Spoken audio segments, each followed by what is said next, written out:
He actually shook his fist at Mary. "If I wasn't a bachelor and there was a wench o' mine," he cried, "I'd give thee an hiding." He mounted another step threateningly, as if it were his energetic intention to jump down and deal with her. But as she came towards him, he evidently thought better of it, and stood on the top step of his ladder, shaking his fist down at her. "I never thought much o' thee," he harangued. "I couldn't abide thee the first time I set eyes on thee, a scrawny, buttermilk-faced young besom, allus asking questions and poking their nose where it wasn't wanted. I never knowed how they got so thick wi' me. If it hadn't been for the robin, drat him—" "Ben Weatherstaff!" called out Mary, finding her breath. She stood below him and called up to him with a sort of gasp. "Ben Weatherstaff!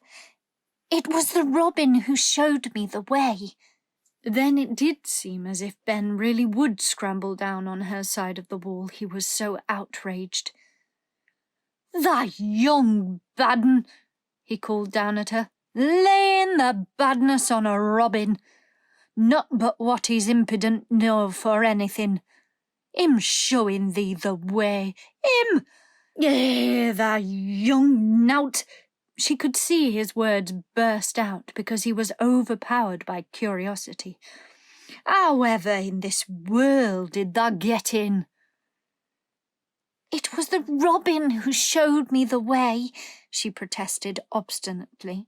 "He didn't know he was doing it, but he did. And I can't tell you from here while you're shaking your fist at me." He stopped shaking his fist very suddenly at that very moment, and his jaw actually dropped as he stared over her head at something he saw coming over the grass toward him.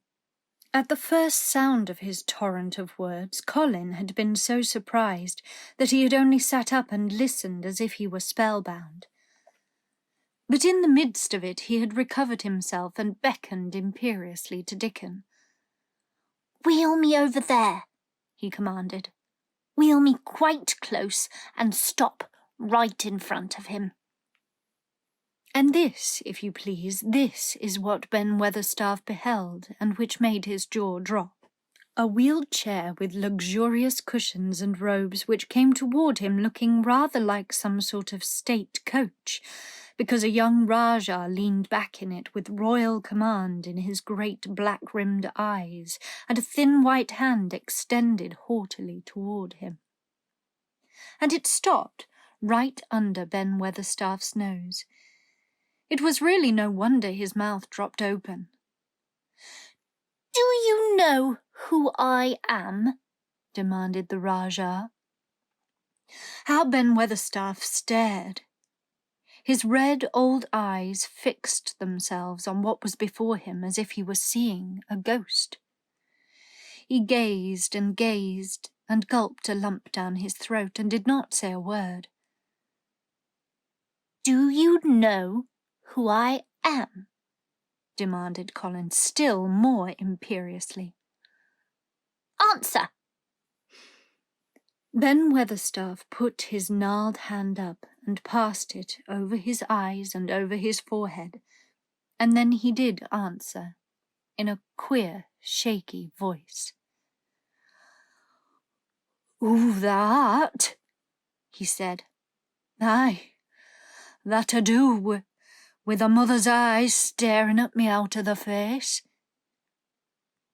Lord knows how they come here, but that the poor cripple."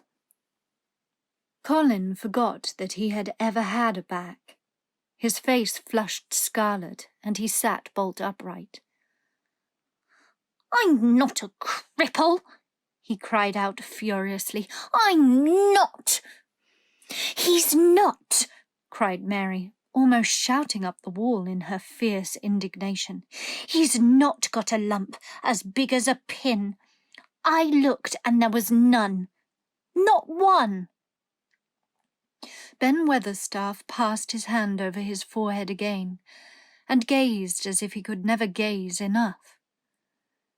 His hand shook, and his mouth shook, and his voice shook. He was an ignorant old man and a tactless old man, and he could only remember the things he had heard. "That hasn't got a crooked back?" he said hoarsely. "No," shouted Colin. "That hasn't got crooked legs?" quavered Ben more hoarsely yet. It was too much. The strength which Colin usually threw into his tantrums rushed through him now in a new way. Never yet had he been accused of crooked legs, even in whispers, and the perfectly simple belief in their existence which was revealed by Ben Weatherstaff's voice was more than Rajah flesh and blood could endure. His anger and insulted pride made him forget everything but this one moment, and filled him with a power he had never known before, an almost unnatural strength. "Come here!" he shouted to Dickon, and he actually began to tear the coverings of his lower limbs and disentangle himself. "Come here! Come here this minute!" Dickon was by his side in a second. Mary caught her breath in a short gasp and felt herself turn pale. "He can do it, he can do it, he can do it, he can!" she gabbled over to herself under her breath as fast as ever she could. There was a brief, fierce scramble. The rugs were tossed on the ground. Dickon held Colin's arm. The thin legs were out. The thin feet were on the grass. Colin was standing upright, as straight as an arrow and looking strangely tall, his head thrown back and his strange eyes flashing lightning. "Look at me!" he flung up at Ben Weatherstaff. "Just look at me! You just look at me!" "He's as straight as I am," cried Dickon. "He's as straight as any lad in Yorkshire." What Ben Weatherstaff did, Mary thought queer beyond measure. He choked and gulped, and suddenly tears ran down his weather-wrinkled cheeks as he struck his old hands together.